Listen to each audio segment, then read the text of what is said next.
Francisca de La Habana ahorcó al comerciante de esclavos con las cadenas de su propio barracón. Pero eso no fue lo peor que ella hizo. Lo que vino después fue tan brutal que las autoridades españolas intentaron borrar todo registro del caso. Quédate hasta el final porque lo que esta mujer hizo después de ese primer asesinato dejó a toda La Habana en shock absoluto y cambió para siempre las leyes sobre la esclavitud en Cuba. En la ciudad de La Habana, capital de la Capitanía General de Cuba y el puerto más importante del Caribe español, el amanecer del 23 de marzo de 1678, llegó con el sonido de las gaviotas, sobrevolando la bahía y el olor a sal marina, mezclado con el aroma del café, recién tostado que salía de los almacenes del puerto. Las campanas de la catedral tocaban las 6 de la mañana, llamando a los fieles a la primera misa. En las calles empedradas del barrio Intramuros, los esclavos abrían los portones de las casas señoriales, y los comerciantes preparaban sus tiendas para el día que comenzaba. En el complejo de barracones ubicado en la calle de la Muralla, a 3 cuadras del puerto, una mujer de 36 años llamada Francisca despertaba sobre un camastro de tablas de madera cubierto con un saco de arpillera que servía como colchón. A su alrededor, en el mismo cuarto sin ventanas, dormían otras 17 mujeres esclavas hacinadas en un espacio de apenas 6 metros cuadrados. El aire era sofocante, cargado del olor a sudor, orina y desesperación que caracterizaba los barracones de esclavos. Francisca se sentó en su camastro y miró sus manos a la tenue luz que se filtraba por las rendijas de la puerta de madera. Eran manos grandes, fuertes, con callos gruesos en las palmas y cicatrices en los nudillos. Eran manos que habían trabajado sin descanso durante 24 años. Pero esa mañana, mientras las observaba, Francisca pensaba en un uso diferente para esas manos. Un uso final. Francisca había nacido el 8 de noviembre de 1641 en un poblado de la etnia Fon en el reino de Dahomey, en lo que hoy es Benín, cerca de la ciudad de Abomey. Su nombre original era Ayodele, que en lengua Fon significaba alegría entrado en la casa. Su padre Kofi era un guerrero del ejército real dahomeyano, y su madre, Ama, era una comerciante de telas que viajaba regularmente a los mercados de la región. Ayodele creció junto a 3 hermanas en una aldea próspera donde las mujeres gozaban de un estatus inusualmente alto comparado con otras culturas africanas de la época. Las mujeres Fon podían ser guerreras, comerciantes, sacerdotisas. Ayodele aprendió desde niña no solo las tareas domésticas, sino también el comercio con su madre y las artes marciales básicas que todas las niñas dahomeyanas estudiaban. Era una sociedad que valoraba la fortaleza física femenina, donde las mujeres no eran consideradas débiles o inferiores.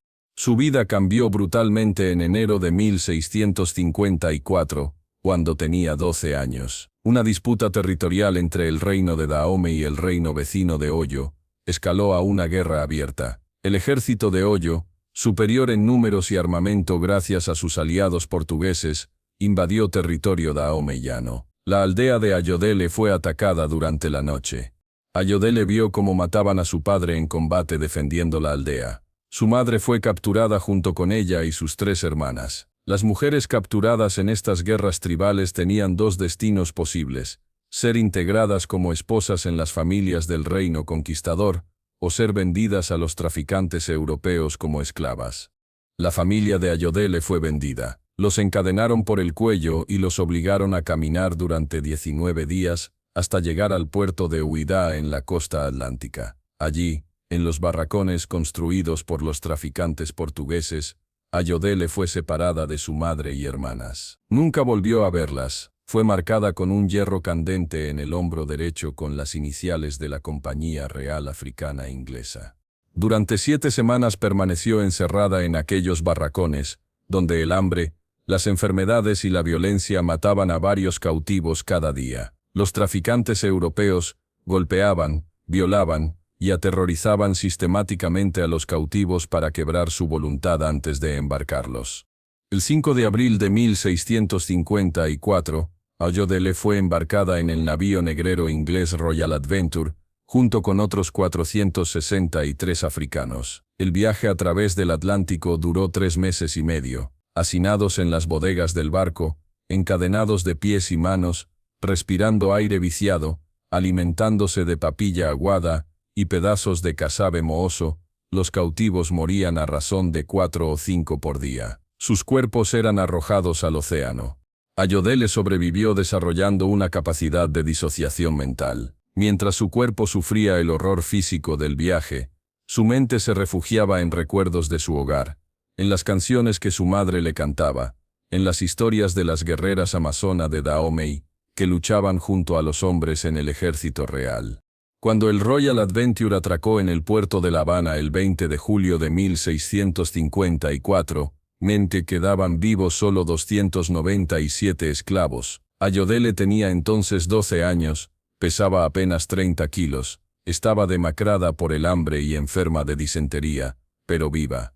Fue llevada al mercado de esclavos ubicado en la Plaza de Armas, junto al palacio del gobernador. Allí fue exhibida sobre una tarima de madera mientras los compradores españoles la examinaban. A pesar de su condición debilitada, varios compradores notaron su constitución física naturalmente fuerte, sus músculos definidos incluso bajo la desnutrición severa. Ayodele fue comprada el 25 de julio de 1654 por 280 pesos de plata por don Cristóbal de Mena y Vargas, un comerciante especializado en la compra, entrenamiento y reventa de esclavos. Don Cristóbal tenía un negocio lucrativo, compraba esclavos recién llegados de África que estaban débiles y enfermos a precios bajos, los alimentaba y curaba durante varios meses hasta que recuperaban su salud y fuerza, y después los revendía a precios mucho más altos. Don Cristóbal era un hombre de 48 años, corpulento, con rostro rubicundo y manos carnosas adornadas con anillos de oro. Había llegado a Cuba desde Sevilla 20 años antes como comerciante menor, y había construido su fortuna en el negocio de esclavos. Era propietario de un complejo en la calle de la Muralla, que consistía en su residencia personal, almacenes comerciales y 4 barracones grandes, donde mantenía hasta 100 esclavos, esperando ser vendidos. Ayodele fue llevada a uno de estos barracones. Era un edificio largo de piedra y madera, con techo de tejas, dividido en 4 cuartos grandes sin ventanas. En cada cuarto dormían entre 15 y 20 esclavos sobre camastros de madera. Había una letrina comunal en un rincón y una pila de agua en otro. Los esclavos eran encerrados cada noche desde las 7 de la tarde hasta las 5 de la mañana. Allí conoció a otras mujeres africanas de diversas etnias y edades. Una mujer mayor de la etnia Akan llamada Abena se convirtió en su protectora. Abena llevaba 8 años en los barracones de don Cristóbal. A diferencia de otros esclavos que eran vendidos rápidamente, Abena tenía una pierna lisiada resultado de un castigo brutal años antes, lo que la hacía menos vendible. Don Cristóbal la mantenía trabajando en tareas menores dentro del complejo. Fue Abena quien le enseñó a Ayodele español, quien le explicó las reglas de supervivencia en aquel infierno, quien le dio el nombre cristiano de Francisca, después de que fuera bautizada obligatoriamente en la Iglesia del Cristo, el 3 de agosto de 1654. Abena le contó sobre don Cristóbal, sobre su crueldad metódica, sobre los castigos que aplicaba a los esclavos que se rebelaban.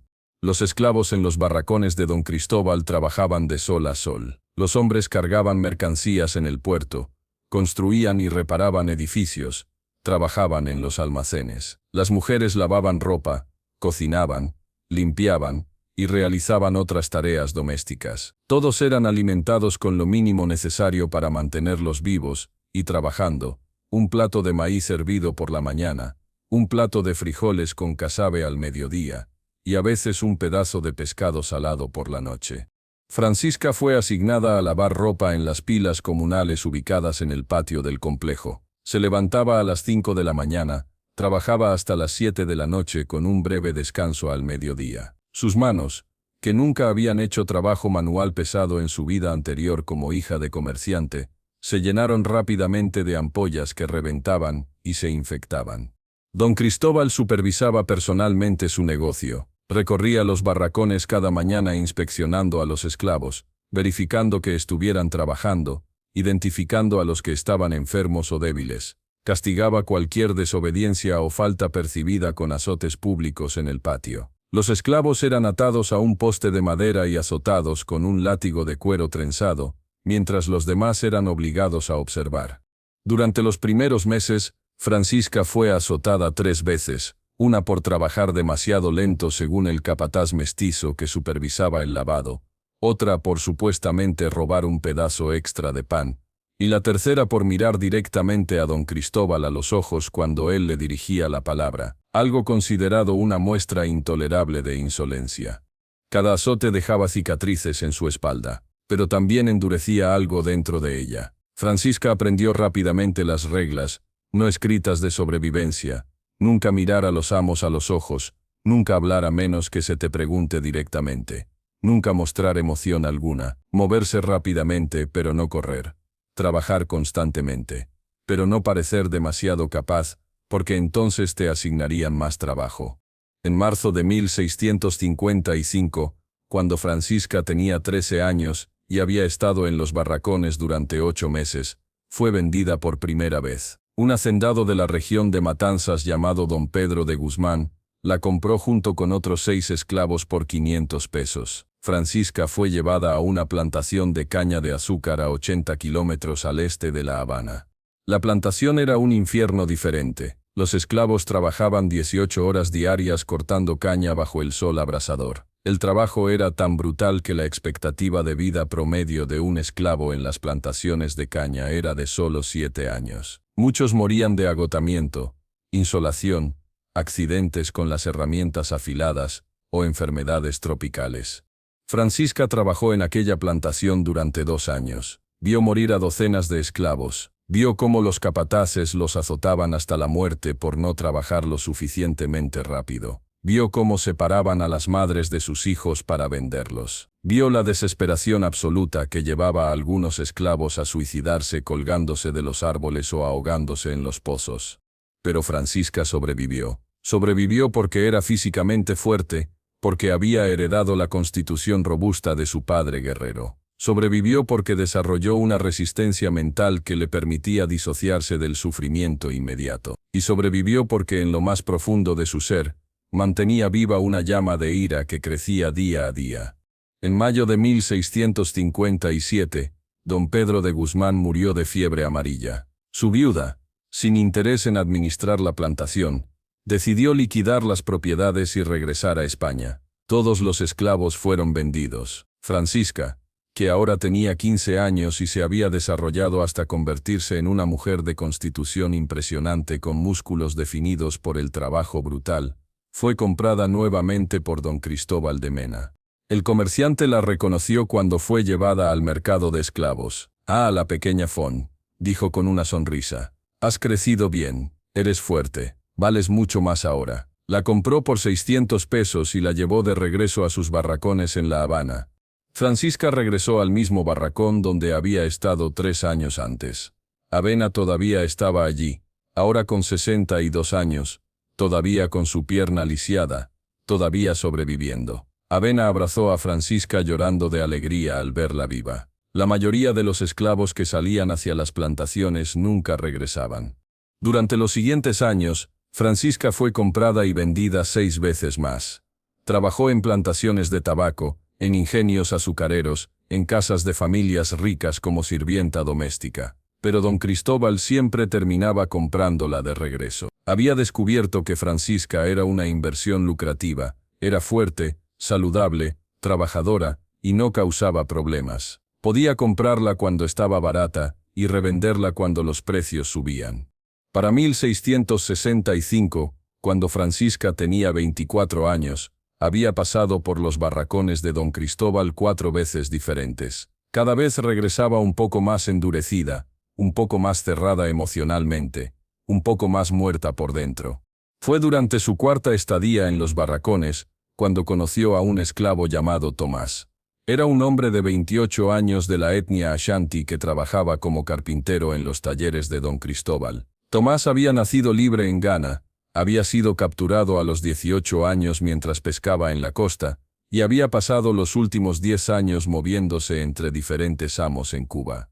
Tomás y Francisca se conocieron en el patio comunal, donde los esclavos comían su cena después del trabajo. Tomás quedó impresionado por la presencia de Francisca, por su fortaleza física evidente, y por algo en sus ojos que sugería un espíritu no completamente quebrado. Comenzó a buscarla en las comidas, a sentarse cerca de ella, a iniciar conversaciones breves. Al principio Francisca lo ignoraba, había aprendido a no formar vínculos. Todos los vínculos eventualmente eran rotos con violencia, pero Tomás era persistente y genuinamente amable. Durante meses continuó acercándose a ella, hasta que finalmente Francisca comenzó a responder, primero con monosílabos, después con frases cortas, eventualmente con conversaciones.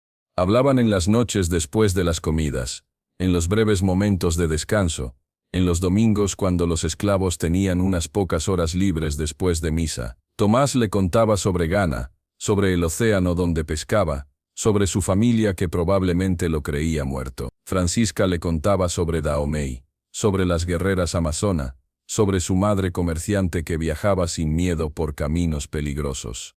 En enero de 1666, Tomás le pidió a don Cristóbal permiso para casarse con Francisca. Don Cristóbal, que veía el matrimonio entre esclavos como una forma de mantenerlos más estables y controlables, accedió. Tomás y Francisca se casaron el 15 de febrero de 1666 en la Iglesia del Cristo, en una ceremonia simple.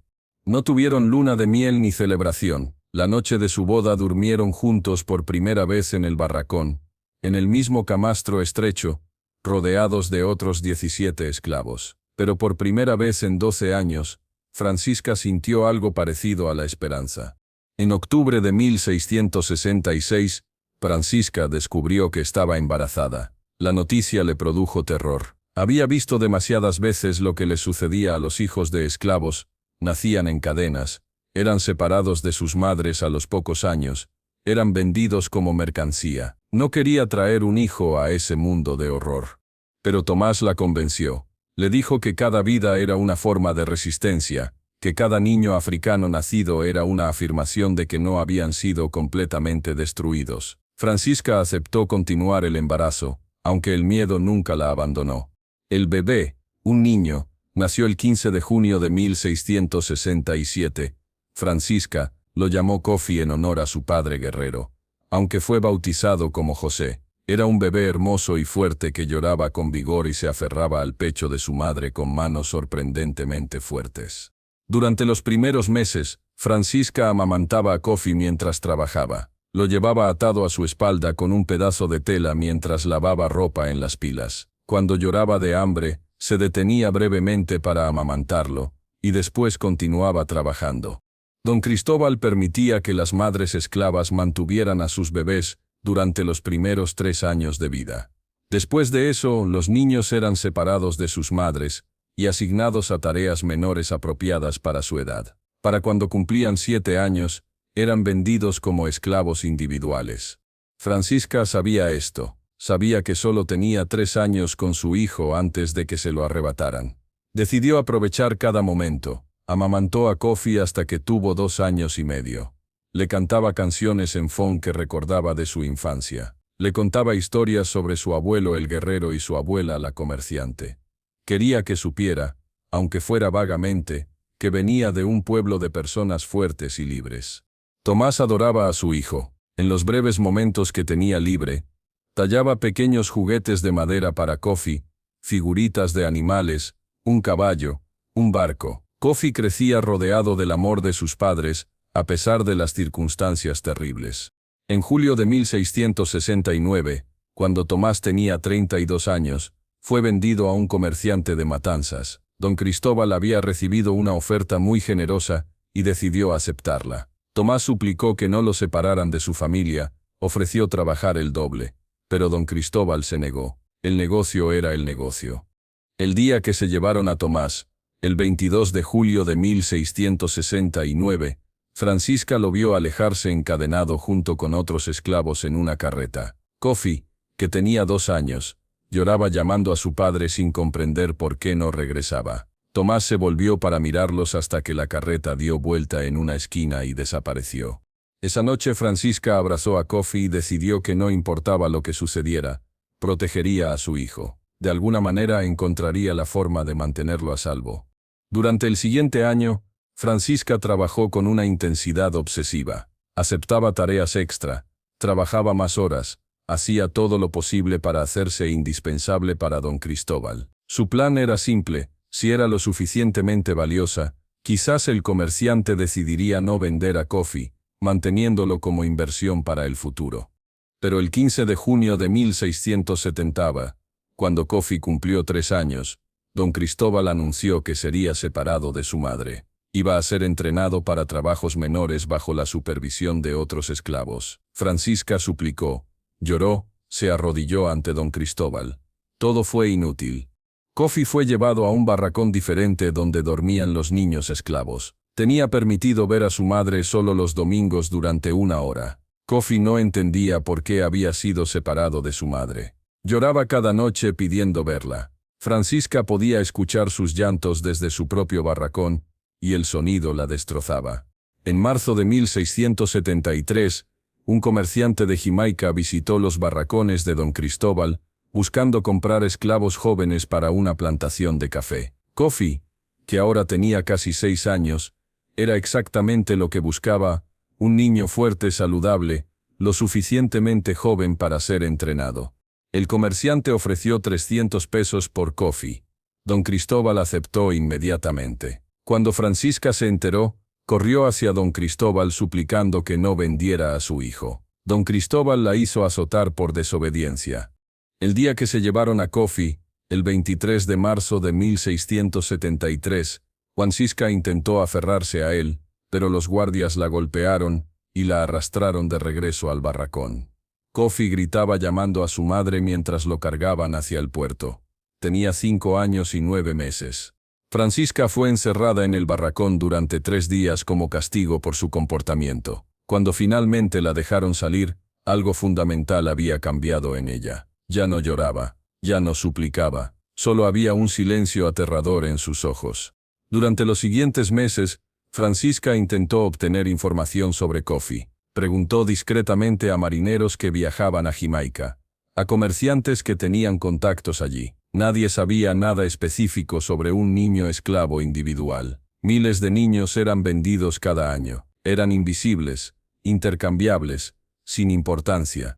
En octubre de 1673, un marinero le informó que había escuchado que un barco que transportaba esclavos desde La Habana a Jamaica se había hundido durante una tormenta en agosto. Todos a bordo habían muerto. El marinero no sabía si Coffee estaba en ese barco, pero la fecha coincidía.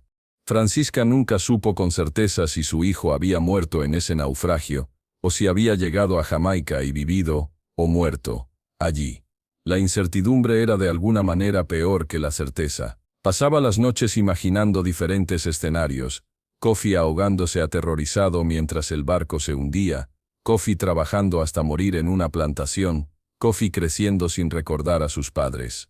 Después de la pérdida de Coffee, Francisca se cerró emocionalmente por completo. Dejó de hablar excepto cuando era absolutamente necesario. Trabajaba mecánicamente, comía lo mínimo para sobrevivir, dormía pocas horas agitada por pesadillas. Avena, que ahora tenía 70 años, intentaba consolarla, pero Francisca se había vuelto inalcanzable.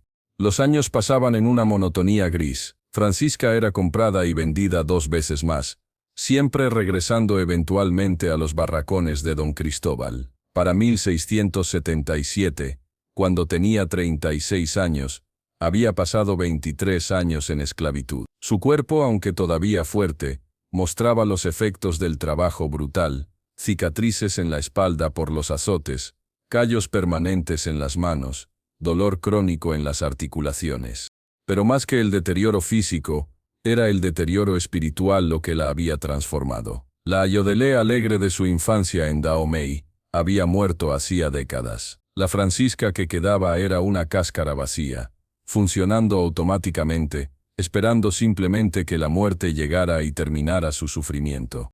En febrero de 1678, Francisca fue comprada nuevamente por don Cristóbal, después de pasar 6 meses trabajando en una casa de familia. Era la 8ª vez que el comerciante la compraba. Francisca regresó a los barracones de la calle de la Muralla como si nunca se hubiera ido.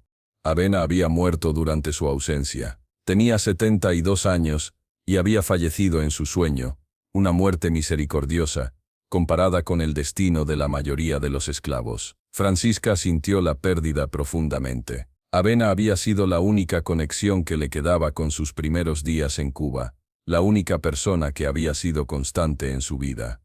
El 22 de marzo de 1678, un día antes del aniversario de la separación de Coffee 5 años atrás, Francisca estaba lavando ropa en las pilas del patio, cuando escuchó gritos provenientes del área donde don Cristóbal inspeccionaba a los esclavos recién llegados. Francisca dejó la ropa y se acercó discretamente. Vio a don Cristóbal golpeando brutalmente a una joven esclava de aproximadamente 15 años. La muchacha había cometido el error de retroceder cuando don Cristóbal intentó tocarla inapropiadamente. Por ese acto de resistencia instintiva, estaba siendo azotada. Don Cristóbal golpeaba a la muchacha con un látigo mientras gritaba obscenidades. La joven gritaba de dolor y terror. Los otros esclavos observaban en silencio, sabiendo que intervenir significaría su propia muerte. Francisca vio la escena y algo se rompió finalmente dentro de ella. Durante 24 años había soportado todo en silencio. Había perdido a su familia, a su esposo, a su hijo. Había sido golpeada, violada por el sistema, trabajada hasta el agotamiento, y había sobrevivido manteniéndose callada, obediente, invisible. Pero mientras observaba a don Cristóbal golpear a aquella muchacha, Francisca comprendió algo con absoluta claridad. Ya no le importaba sobrevivir. Ya no tenía nada que perder. Su esposo había desaparecido, su hijo probablemente estaba muerto, su amiga Avena había muerto. Ella misma estaba muerta por dentro desde hacía años. Lo único que la mantenía funcionando era el hábito. Y si iba a morir de todos modos, si no había ninguna esperanza de libertad o felicidad o justicia, entonces al menos podía elegir cómo morir. Podía morir haciendo algo que importara. Francisca miró alrededor del patio. En un rincón, había un montón de cadenas de hierro que se usaban para encadenar a los esclavos recién llegados, mientras esperaban ser vendidos. Eran cadenas pesadas con grilletes en los extremos, cada una pesando aproximadamente 5 kilos. Francisca caminó hacia las cadenas con pasos deliberados. Nadie le prestó atención. Era solo una esclava moviéndose por el patio. Nada inusual. Tomó una de las cadenas más largas, unos 3 metros de eslabones de hierro con un grillete pesado en cada extremo.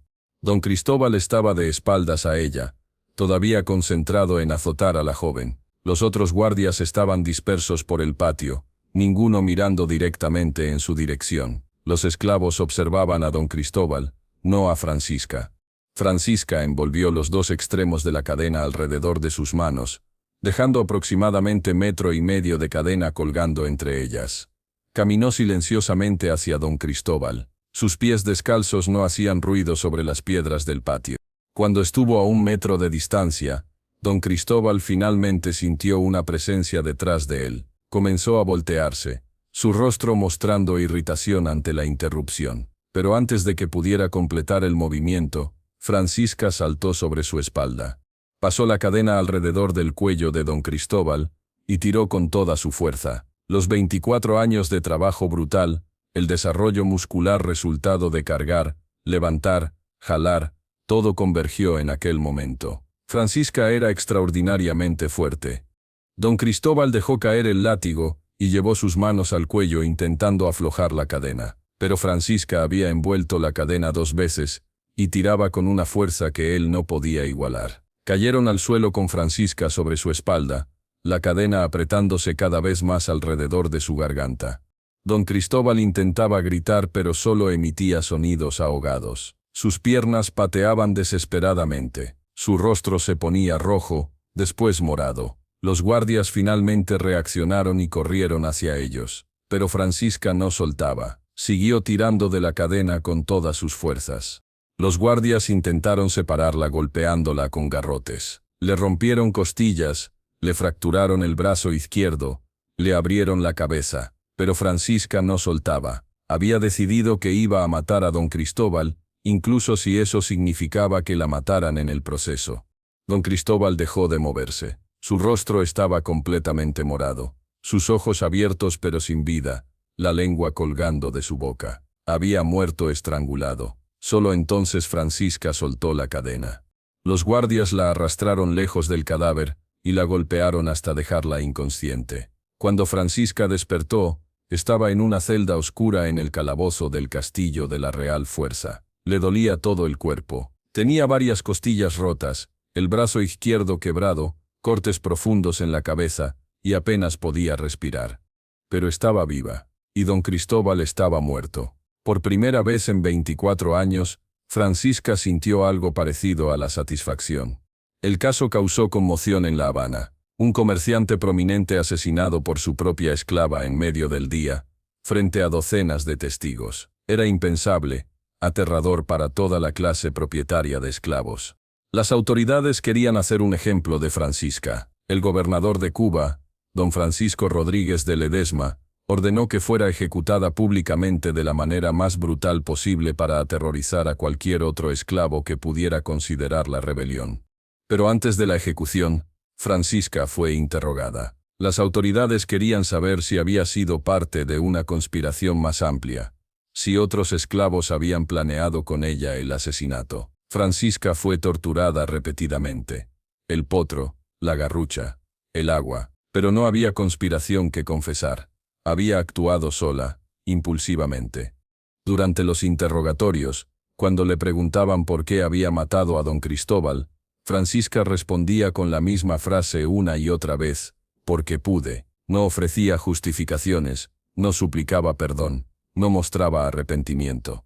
Finalmente, después de días de tortura, uno de los interrogadores le preguntó: «¿Sabes que serás ejecutada? ¿Sabes el dolor terrible que te espera?». Francisca lo miró y respondió: «He vivido en dolor durante 24 años. Me arrancaron de mi hogar cuando era niña. Me encadenaron en barcos, me azotaron innumerables veces, me separaron de mi esposo y lo mataron con su crueldad. Me arrebataron a mi hijo y probablemente también lo mataron. Ustedes me han asesinado lentamente durante décadas. Lo único que hice fue devolver una fracción de lo que me hicieron. Y si pudiera volver atrás, lo haría de nuevo». El interrogador, perturbado por su calma absoluta, ordenó que la regresaran a su celda. Pero la historia no terminaría con la ejecución de Francisca. Lo que sucedió después fue aún más impactante para las autoridades coloniales y cambió permanentemente las políticas sobre esclavitud en Cuba. La noticia del asesinato de don Cristóbal se había extendido rápidamente entre la población esclava de La Habana. Francisca se convirtió instantáneamente en una heroína para miles de esclavos que sufrían bajo el mismo sistema brutal. Su nombre se susurraba en los barracones, en los campos, en las cocinas de las casas señoriales. El 3 de abril de 1678, 10 días después del asesinato de don Cristóbal, mientras Francisca esperaba su ejecución en el calabozo, algo extraordinario sucedió. Los esclavos de 3 plantaciones diferentes en las afueras de La Habana se rebelaron simultáneamente.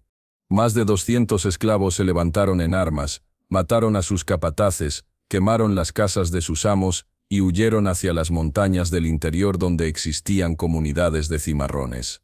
No era la primera rebelión de esclavos en Cuba, pero era una de las más coordinadas y violentas. Durante los interrogatorios de los esclavos rebeldes capturados, todos mencionaban el nombre de Francisca. Decían que su acto de matar a don Cristóbal les había mostrado que era posible resistir, que los amos no eran invencibles, que incluso una persona sola podía golpear al sistema. Las autoridades españolas entraron en pánico. Comprendieron que Francisca, incluso encerrada en un calabozo esperando su muerte, se había convertido en un símbolo peligroso de resistencia. Su ejecución pública, diseñada para aterrorizar a los esclavos, podría tener el efecto contrario e inspirar más rebeliones. El gobernador convocó una reunión de emergencia con el Cabildo de La Habana. Durante horas debatieron qué hacer. Algunos argumentaban que debían ejecutar a Francisca inmediatamente de la manera más brutal posible para demostrar el precio de la rebelión. Otros argumentaban que debían ejecutarla en secreto para evitar convertirla en mártir.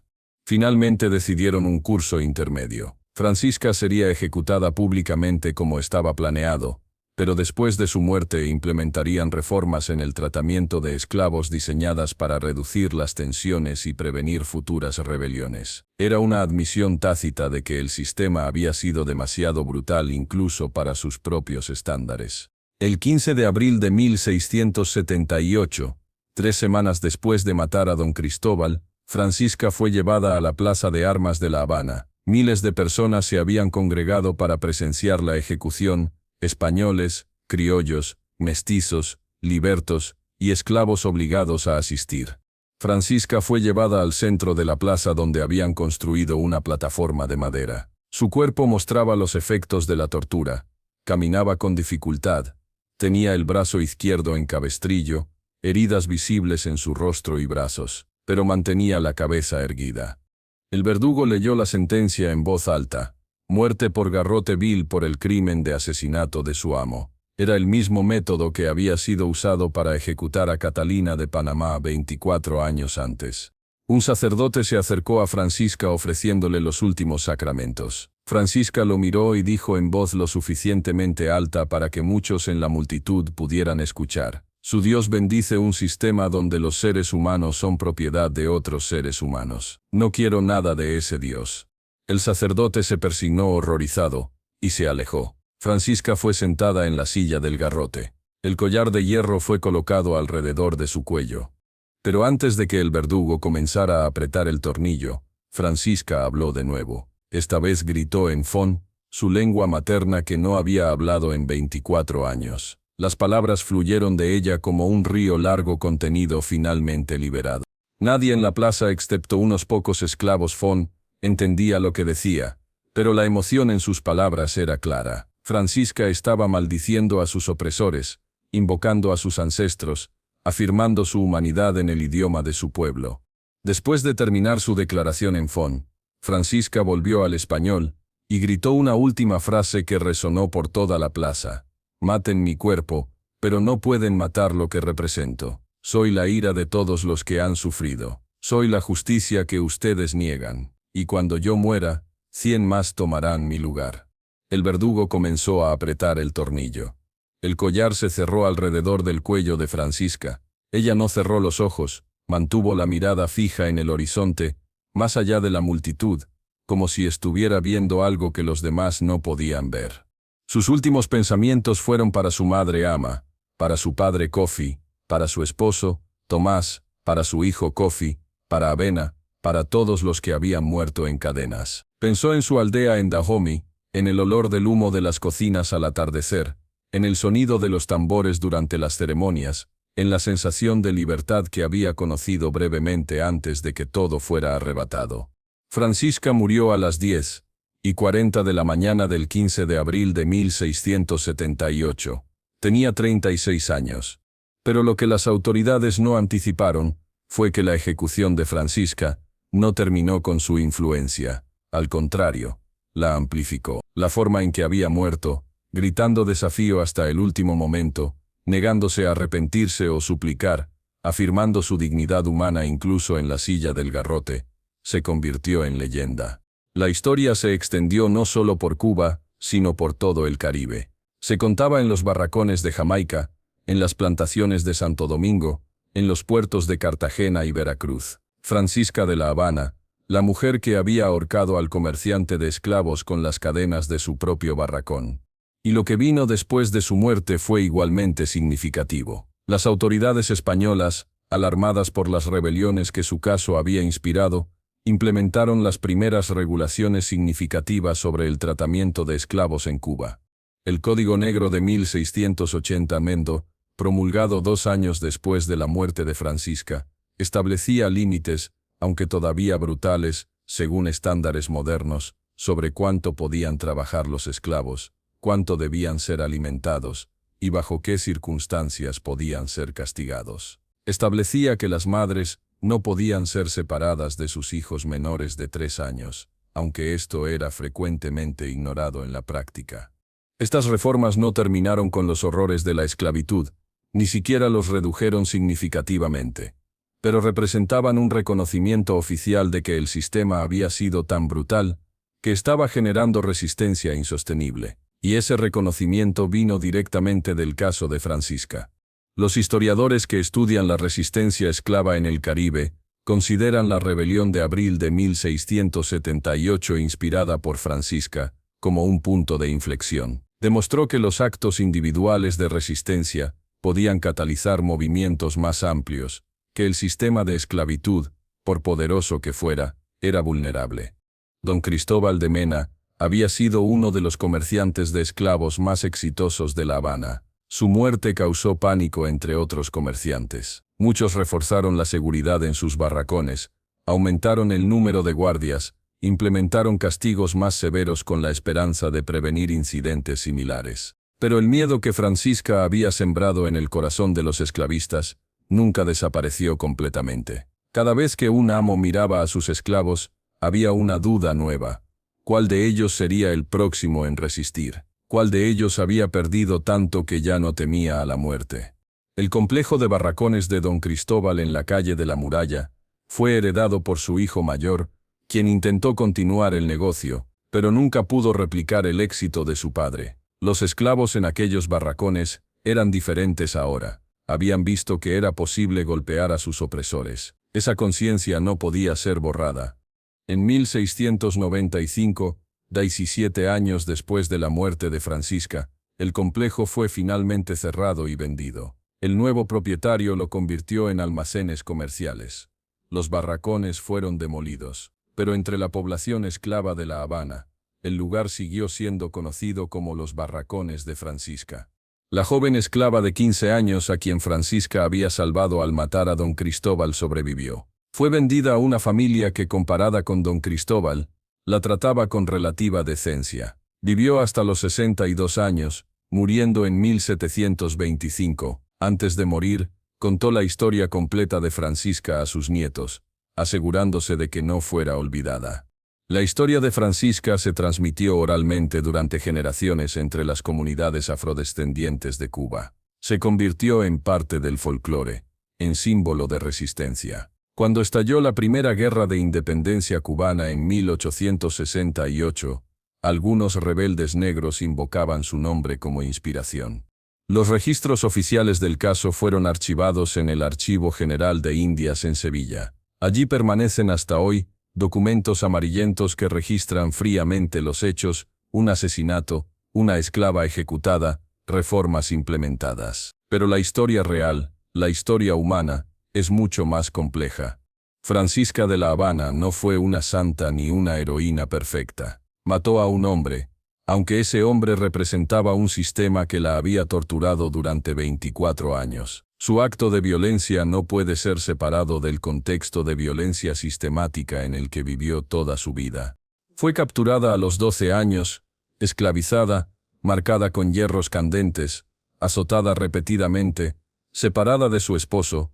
Vio cómo le arrebataban a su hijo que probablemente murió antes de llegar a la adolescencia. Vivió en un sistema diseñado específicamente para quebrar su espíritu y convertirla en una herramienta obediente.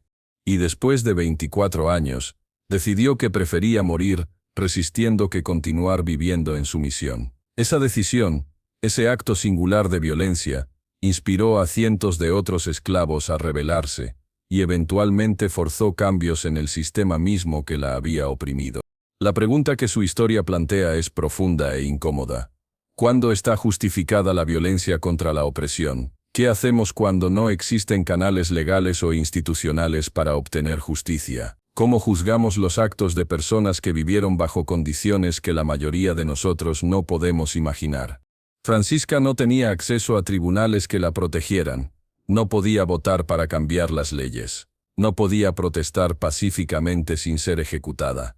Literalmente no tenía ningún recurso legal o institucional. Su única opción era continuar sufriendo en silencio hasta morir, o resistir sabiendo que la resistencia significaría su muerte, pero al menos sería una muerte de su elección.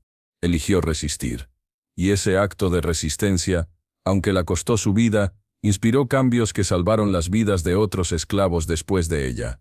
La historia de Francisca nos recuerda que los sistemas de opresión no cambian por la bondad de los opresores. Cambian cuando el costo de mantenerlos se vuelve demasiado alto. Los esclavistas cubanos No implementaron reformas porque de repente desarrollaron conciencia moral. Lo hicieron porque las rebeliones inspiradas por Francisca amenazaban la estabilidad del sistema completo. 347 años después de su muerte, la historia de Francisca sigue siendo relevante, porque aunque la esclavitud legal fue abolida hace más de un siglo, las estructuras de racismo y explotación que la sustentaban persisten de formas transformadas. Su legado es complicado, como lo son todos los legados humanos reales. No fue una heroína sin mancha ni una villana simple. Fue una mujer que sufrió horrores inimaginables y respondió con violencia igualmente extrema. Fue víctima y vengadora, oprimida y rebelde. Y es precisamente esa complejidad lo que hace su historia tan importante de recordar. Nos obliga a confrontar preguntas difíciles sobre justicia, resistencia, violencia y dignidad humana. Francisca de La Habana vivió, sufrió, perdió todo, y finalmente actuó de la única manera que creía posible. Mató a su opresor sabiendo que sería su último acto. Y ese último acto reverberó a través del tiempo, inspirando a otros, forzando cambios, afirmando que incluso en las circunstancias más desesperadas, la dignidad humana puede encontrar una forma de expresarse. Su cuerpo fue enterrado en una fosa común en el cementerio de ajusticiados fuera de las murallas de La Habana. No hay lápida que marque su tumba, pero su memoria vive en cada persona que se atreve a resistir la injusticia, en cada acto de rebelión contra la opresión, en cada ser humano que se niega a aceptar la deshumanización. La casa donde don Cristóbal vivía y donde tenía sus barracones desapareció hace siglos. La calle de la Muralla todavía existe en La Habana Vieja, ahora llena de restaurantes turísticos y tiendas de souvenirs. Los turistas caminan por esa calle sin saber la historia que sucedió allí.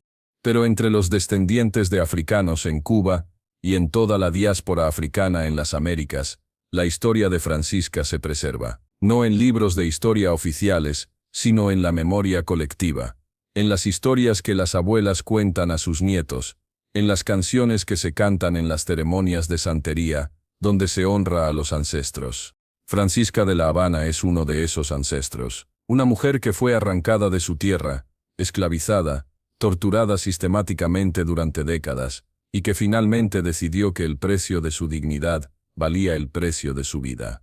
Esta es la historia verdadera de Francisca de La Habana, la mujer que ahorcó al comerciante de esclavos con las cadenas de su propio barracón en 1678, y lo que sucedió después, las rebeliones que inspiró y los cambios que forzó, demostró que ningún acto de resistencia, por pequeño o individual que parezca, es verdaderamente insignificante.